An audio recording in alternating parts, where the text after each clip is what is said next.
Good morning dear student. मैं सोनाली स्वागत करती हूँ मेरे चैनल बायोलॉजी विद सोनाली में। तो आज हम देखेंगे बीएससी सेकंड सेमेस्टर का कोर पेपर 4 जो है सेल बायोलॉजी, जिसमें कि हम लोग यूनिट 1 आज देखेंगे हम लोग cellular organisation in prokaryotic cell. तो प्रीवियस क्लास में मैं आपको प्रोकैरियोटिक सेल के बारे में बोली थी, तो आज उसका सेलुलर ऑर्गेनाइजेशन हम देखेंगे। तो जो बच्चे अगर आप लोग माइक्रोबायोलॉजी और सेल बायोलॉजी दोनों का अगर प्रीवियस क्लास नहीं देखे हैं तो मैं डिस्क्रिप्शन में दोनों का जो प्लेलिस्ट है उसका लिंक दे दूंगी, आप जाके प्रीवियस क्लास देख सकते हैं। इसके अलावा आप मेरे टेलीग्राम चैनल पर भी ज्वाइन हो सकते हैं, तो उसका भी मैं लिंक अपने डिस्क्रिप्शन में दे दूंगी। तो आज क्लास स्टार्ट कर रहे हैं उससे पहले जो भी मेरे चैनल पर नए आए हैं, अगर आप मेरे चैनल को सब्सक्राइब नहीं किए हैं तो सब्सक्राइब कीजिए, और अगर ये क्लास आपको बहुत अच्छा लगेगा तो एक लाइक और शेयर जरूर कीजिएगा। आपके लाइक से मुझे मोटिवेशन मिलता है। तो क्लास स्टार्ट करते हैं। देखिए, the matrix presents with in the bacterial membrane is called cytoplasm. तो बेसिकली अगर हम लोग सेलुलर ऑर्गेनाइजेशन को देखें तो ये एक टिपिकल प्रोकैरियोटिक सेल है। प्रोकैरियोटिक सेल का ये एक बैक्टीरियल सेल है, ठीक है। तो यहाँ पर देखिए, जितना भी आप देख रहे हैं, ये जो जितना भी आप अंदर का जो स्ट्रक्चर का जो अंदर का पार्ट देख रहे हैं, इसको बोला जाता है साइटोप्लाज्म, ठीक है। तो बेसिकली इसको साइटोप्लाज्म बोला जाता है। ऑलरेडी आप लोग ये क्लास 9 से आप सेल के बारे में जानते हैं, पढ़ चुके हैं, तो आपको ऑलरेडी आइडिया, आप क्लास 9 में भी पढ़े हैं, 11 में भी पढ़े हैं, तो आपको आइडिया है कि सेल के अंदर क्या क्या रहता है। तो बेसिकली प्रोकैरियोटिक सेल में जो साइटोप्लाज्म होता है, ये आपका बेसिकली अगर देखा जाए 80% सेल का जो 80% हिस्सा सेल का जो साइटोप्लाज्म है वो सिर्फ वाटर से ही बना होता है, ठीक है। और यहाँ पर ये एक मेजर साइट होता है मेटाबॉलिज्म के लिए, ठीक है। जितना भी जो भी एनर्जी मिलता है वो एनर्जी यहीं से ही क्रिएट होता है। ये एक मेटाबॉलिज्म साइट है, ठीक है। तो बेसिकली हम अगर देखें तो bacterial membrane is called cytoplasm, it is major site of metabolism and about 80% of the cytoplasm is composed of water, ठीक है। तो इतना याद रखिए। नेक्स्ट है, और यहाँ पर कौन कौन सा ऑर्गेनेल्स है इसके बारे में डिस्कशन करेंगे। तो जैसे कि न्यूक्लिक एसिड, तो न्यूक्लिक एसिड के अंदर अगर डीएनए और आरएनए दोनों ही आएगा, तो सबसे पहले इसके अंदर डीएनए है, आरएनए है। उसके बाद राइबोसोम, जैसे कि आप स्ट्रक्चर में भी देख पा रहे हैं, तो कौन कौन सा स्ट्रक्चर होता है यहाँ पर है, ribosome, protein, enzyme, amino acid, carbohydrate, lipid, inorganic ion and many low molecular weight compound are distributed in the cytoplasm. तो ये सभी साइटोप्लाज्म में प्रेजेंट रहते हैं। A few vacuoles are also found in the cytoplasm. अगर हम लोग देखें तो साइटोप्लाज्म के अंदर छोटा छोटा वैक्यूल्स भी दिखाई देता है, ठीक है। तो यहाँ पर वैक्यूल होता है, और ये बेसिकली जो वैक्यूल होता है ये बुओयेंसी के लिए हेल्प करता है। जब सेल अगर फ्लोट करे तो वहाँ पर बुओयेंसी के लिए हेल्प करता है, ठीक है। तो इसको गैस वैक्यूल भी बोला जाता है, ठीक है। There are also called gas vacuole, ठीक है। तो ये हो गया आपका। अभी हम लोग इसको थोड़ा सा डिटेल में डिस्कशन करेंगे, ठीक है। Some small vesicle like structure are also found, these are called inclusion bodies, और स्टोरेज वेसिकल भी बोला जाता है, जिसमें कि सोडियम, पोटासियम और स्टार्च ये सभी उसमें स्टोर होकर रहता है, ठीक है। याद रखिए, इसके अंदर इंक्लूजन बॉडी भी होता है। इंक्लूजन बॉडी में क्या है, जिसमें कि सोडियम, पोटासियम और स्टार्च ये सभी स्टोर होकर रहते हैं, इसलिए इसको स्टोरेज वेसिकल भी बोला जाता है। नेक्स्ट है endosperm are small spherical structure which offer survival capacity to the cell under harsh environmental condition। अगर अगर एक्सट्रीम एनवायरमेंटल कंडीशन, बहुत ख़राब एनवायरमेंटल कंडीशन हो, उस वक्त भी एक बैक्टीरिया को, एक सेल को डैमेज होने से बचाने के लिए उसके चारों तरफ एक स्पोर फॉर्मेशन हो जाता है, उसको बोला जाता है एंडोस्पर्म। मत सोचिए अगर ये बैक्टीरिया है तो बैक्टीरिया के चारों तरफ इस तरह से एक स्पोर फॉर्मेशन हो जाता है, उसको एंडोस्पर्म बोला जाता है। तो एंडोस्पोर का काम क्या है? ये बेसिकली जो प्रोटेक्शन देता है, किसको? बैक्टीरियल सेल को प्रोटेक्शन देता है इन एक्सट्रीम एनवायरमेंटल कंडीशन, ठीक है। नेक्स्ट है in centre of cytoplasm nucleoid is found where the DNA is store. तो अगर हम लोग देखें यहाँ पर स्ट्रक्चर में देखें तो इसका जो सेंटर पोजीशन में न्यूक्लियोइड होता है और न्यूक्लियोइड के अंदर डीएनए प्रेजेंट रहता है, ठीक है। Nuclei contain the extra chromosomal circular DNA called plasmid, और यहाँ पर प्लाज्मिड भी रहता है और उसको साइटोप्लाज्मिक डीएनए भी बोला जाता है, ठीक है। नेक्स्ट है अगर हम लोग देखें मैग्नेटोजोम क्या है? मैग्नेटोजोम से क्या, देखिए यहाँ पर स्ट्रक्चर भी है जिसमें कि आप देख रहे हैं लिपिड लेयर है और लिपिड लेयर के अंदर छोटा छोटा स्पियोरिकल डॉट देखने को पा रहे हैं। ये आयरन डॉट होता है, ठीक है, आयरन स्पॉट होता है, स्पियोरिकल होते हैं। तो ये क्या होता है? मैग्नेटोजोम क्या है, इसके बारे में हम लोग डिस्कशन करेंगे। There are specialised body found in cytoplasm called magnetotactic bacteria, ठीक है। These are capable of orienting the magnetic field line of earth magnetic field. अगर कहीं पर मैग्नेटिक अगर फील्ड है अर्थ में तो वहाँ पर ये क्या कहता है? इक्विलिब्रियम या तो फिर बैलेंस रखने के लिए हेल्प करता है, ठीक है। मैग्नेटिक फील्ड में एक बैलेंस रखने के लिए हेल्प करता है।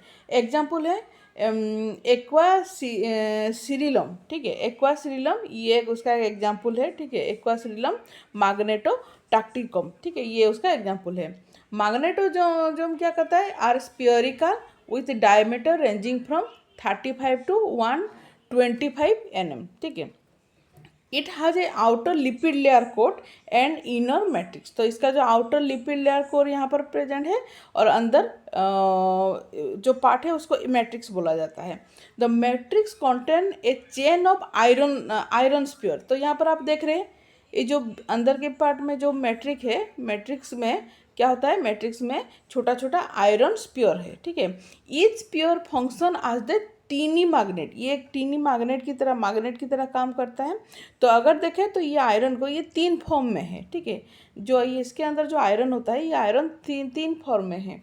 सबसे पहले मैग्नेटाइट Fe2O3, ग्रेगाइट जो है Fe3S4 या तो फिर पायराइट जो कि FeS2, ठीक है। ये 3 फॉर्म में रहता है।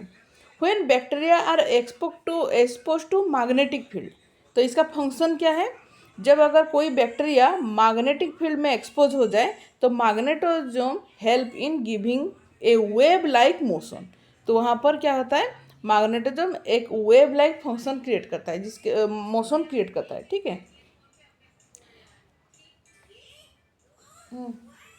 भाई सुना। नेक्स्ट हम लोग देखेंगे अपेंडेज, ठीक है। तो अपेंडेज अगर देखें, appendage are outgrowth protruding from the surface of bacterial cell, ठीक है। अपेंडेज क्या है? अपेंडेज है एक बैक्टीरियल सेल से एक बाहर की तरफ आउटग्रोथ निकलता है, उसको बोला जाता है अपेंडेज, ठीक है। फिमरी क्या है?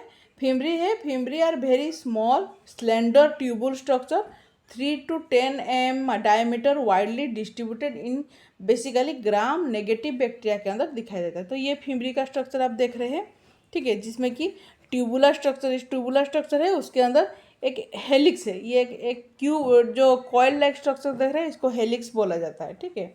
They are made up of helical arrange protein. इसके अंदर क्या होता है? प्रोटीन रहता है। Each bacterium has approximately 1000 fimbriae और सेल, ठीक है।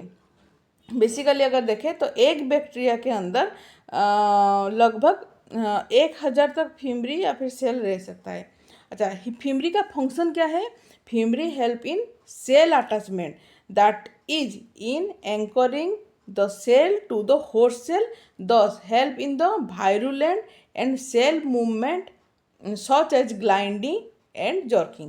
तो बेसिकली ये क्या करता है? ये जो फिमरी का जो काम है क्या, ये बेसिकली जो मत सोचिए ये अगर होस्ट का सेल है तो होस्ट के सेल के अंदर ये फिमरी का काम है, ये जो बैक्टीरियल फिमरी का काम है, ये वहाँ पर अटैचमेंट का हेल्प करते हैं, अटैचमेंट में हेल्प करता है, ठीक है।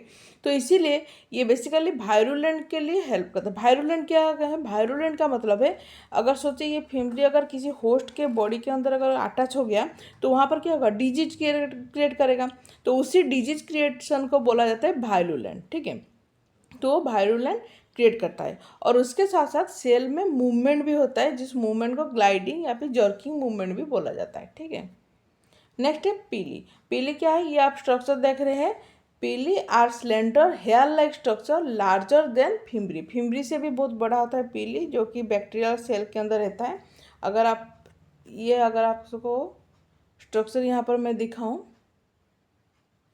देखिए छोटा छोटा हेयर लाइक स्ट्रक्चर आप देख रहे हैं, इसको पीली बोला जाता है, ठीक है। ठीक है, वो आप देख ले, छोटा छोटा हेयर लाइक स्ट्रक्चर होता है, ठीक है। They are 9 to 10 nm in diameter. They are responsible for conjugation reproduction. जब एक बैक्टीरिया के अंदर अगर पीली है तो ये पीली क्या करता है, दूसरा एक बैक्टीरिया के साथ क्या करता है, अटैच हो जाता है, ठीक है। ये इसको पीली बोलाता है, ये जाके अटैच हो जाता है। अटैच होने के साथ साथ वहाँ पर कॉन्जुगेशन होता है, और उनके अंदर जेनेटिक मटेरियल का जो जेनेटिक मटेरियल वो डोनेट करता है। तो डोनेट करने के साथ साथ दूसरा जो बैक्टीरिया क्या होता है, न्यू बैक्टीरिया वहाँ पर फॉर्म होता है। तो इस तरह से उनके अंदर रिप्रोडक्शन होता है। तो जब हम लोग कॉन्जुगेशन या फिर रिप्रोडक्शन के बारे में पढ़ेंगे, उसमें वहाँ पर मैं आपको समझाऊंगी कि पीली का और क्या काम है, ठीक है। अच्छा, ये कॉन्जुगेशन के लिए हेल्प करता है, ठीक है। Pili are made up of oligomeric protein called pilin. इसको पाइलिन बोला जाता है, एक प्रोटीन से बना होता है, इसको पाइलिन बोला जाता है। An enzyme called shortage is also present in पीली। इसको हम लोग अगर देखें तो इसको इसको शॉर्टेज एंजाइम भी बोला जाता है, जो कि पीली के अंदर रहता है, और जिसका काम है क्या, वो प्रोटीएज और ट्रांसपेप्टिडेज भी बोला जाता है, फंक्शन उसी तरह से फंक्शन करता है, ठीक है। जो शॉर्टेज एंजाइम है बेसिकली प्रोटीएज या फिर ट्रांसपेप्टिडेज की तरह ही फंक्शन करता है, ठीक है।